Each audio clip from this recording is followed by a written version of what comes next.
morning, friends. The subject of my talk today is Rahul Gandhi and whether he's going to rise up like the phoenix. Now, you all know that in mythology, Greek mythology, there is a mythical bird called the phoenix.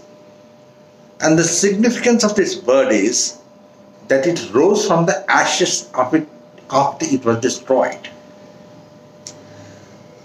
Just like the mythical bird, the phoenix, which rose up from its ashes, many people have asked me whether the Congress party under Rahul Gandhi is similarly going to rise up.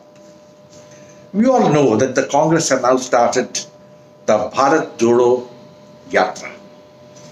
It's a very good idea, wonderful, but is it going to give him the requisite effect, the rise up like the bird, the phoenix which rose up? So far as the yatra is concerned, I think it has done pretty well. There's been a lot of enthusiasm for it, and right from Kerala, people have been joining him. And at the same time, now he has just crossed Indore, and here also he got a wonderful reception. And the Congress party was feeling that some form of regeneration is on the cards. But what is going to be the result? See, everything which you do in politics or even your personal life must have a result. And here we are going to discuss whether this march of Rahul Gandhi is going to catapult him into the seat of power in Delhi. The old saying that Jo Jeeta Wohi Sikandar, that means whoever wins is Alexander, otherwise you are nothing. And victory is what matters at the polls. There may be massive crowds following you all over, but when it comes to the crunch, the voting, that is where it all matters. Rahul Gandhi is a wonderful chap. I like him.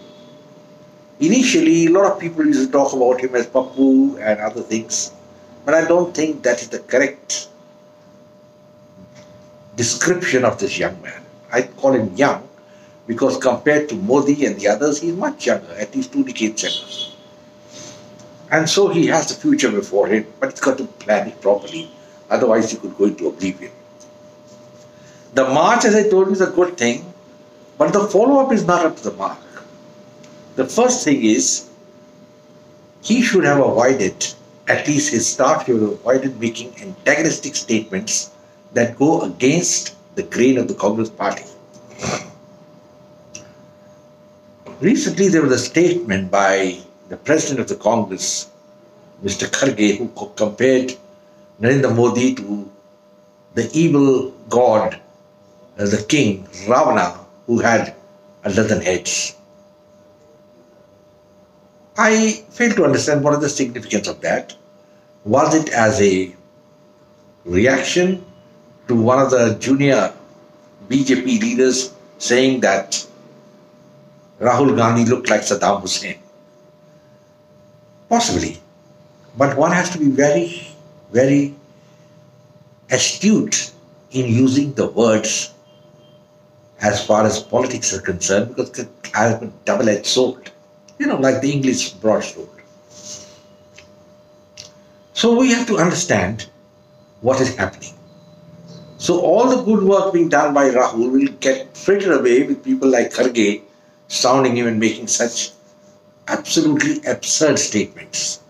We must not forget that Modi is an extremely popular leader in India, and you are facing a man who has grassroots popularity. So if you want to face that sort of man, and somebody goes who happens to be the leader of your party and goes and calls him Ravana, well, what can you expect? Do you think the majority of the people are going to like it? Because the majority are with Modi.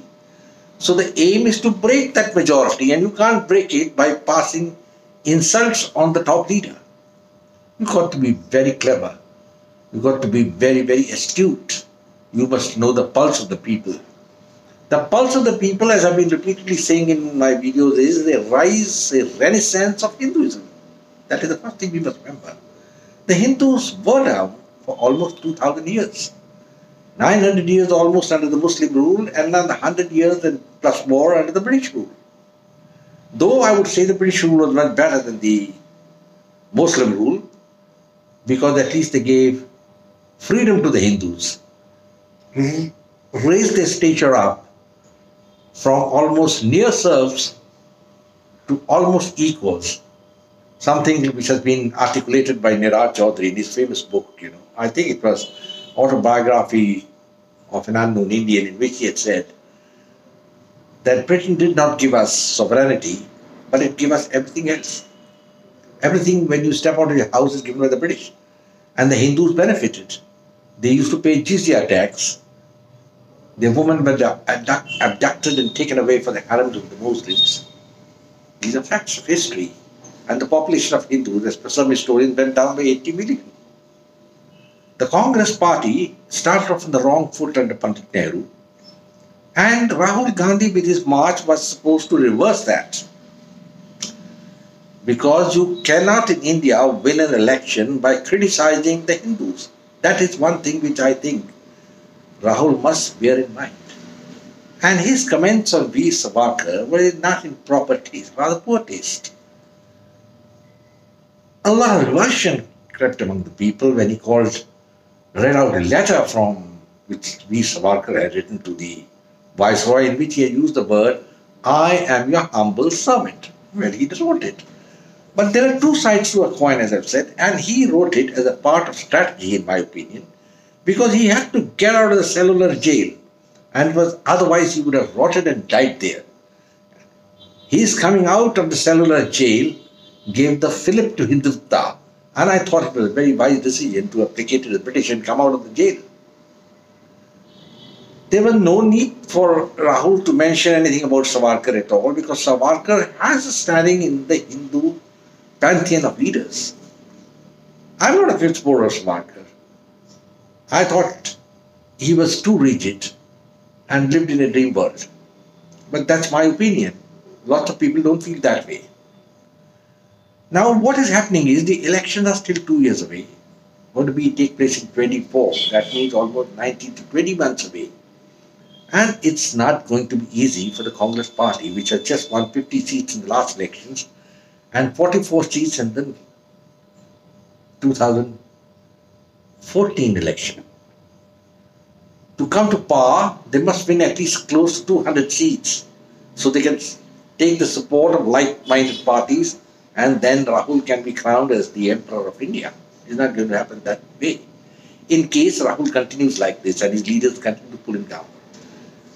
Factionalism, fighting in the Congress party, is something which has been endemic to it. The first thing, as I've said, is you cannot win an election in India by antagonizing the majority community. The second point which I made is the infighting which creates a bad blood.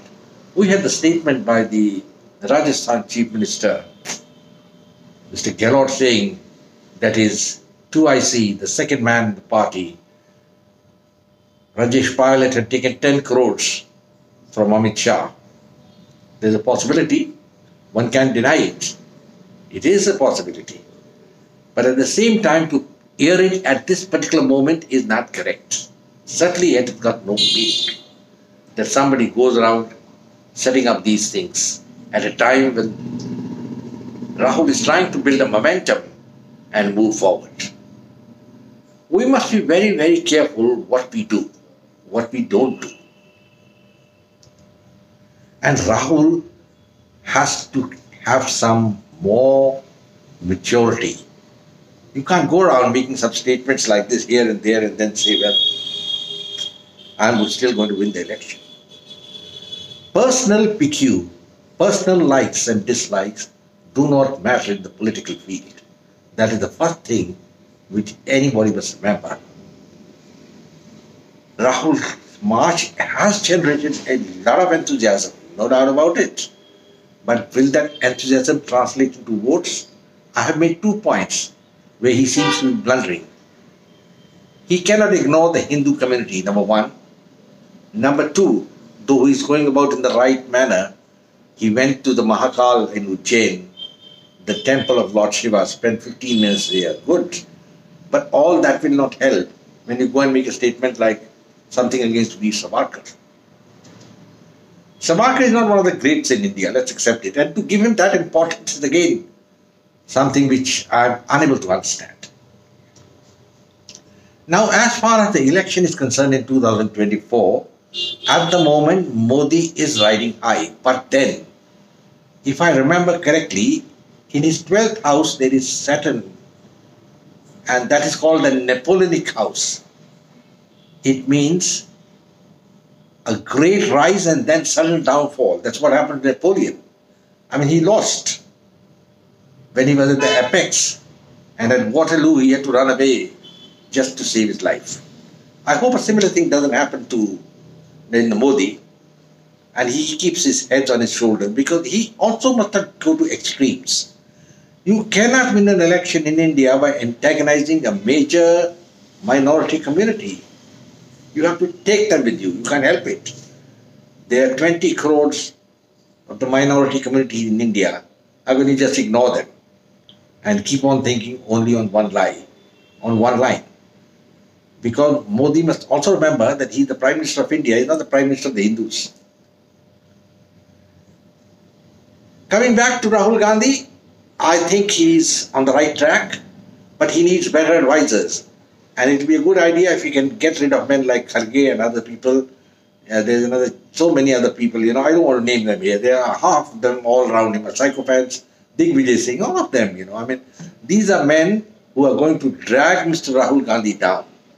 And he did a great mistake by removing some of the good men, like the Chief Minister of Assam, who was earlier a congressman, and Amrinder Singh. They were the men who gave stature to the party, and he went in the wrong direction. Well, gentlemen, we'll have to wait and see what happens. The march is continuing, but I'm afraid the crowds which are coming all around is not a sign that he's going to win the election.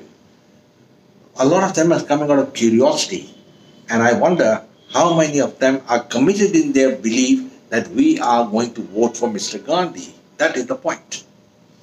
Gentlemen, India is a very big country, and even Mr. Modi should not take anything for granted.